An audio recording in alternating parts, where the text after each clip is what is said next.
ఎలా ఉండాలి? మనము మంచి సాక్ష్యమును పొందుకుని వారమై ఉండాలి. గట్టిగా స్తోత్రం చెబుదామా?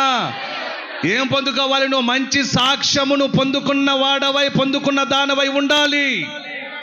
సంఘములో కాదండి మంచి సాక్ష్యము, సంఘములో కాదండి నీ ఆరాధన, సంఘములో కాదండి దేవుని స్తుతి, సంఘములో కాదండి నేను బాగానే బ్రతుకుతున్నాను చెప్పటం. వెలుపట వారి ఎదుట మన సాక్ష్యము వారిని మార్చేట్టుగా ఉండాలి. స్తోత్రం చెప్పండి. ఇక సంఘంలో అందరూ మారారు, మన బ్రతుకుని బట్టి సంఘం మారటం ఏంటి? ఆల్రెడీ మారే ఉన్నారు కదా. అది కాదు, సంఘం వెలుపట వారు ఉన్నారే వారి కోసం కదా మన ప్రయాస. మన సువార్తలో దేవుని గురించి ప్రకటించి ప్రకటనలో ఎవరి కోసం?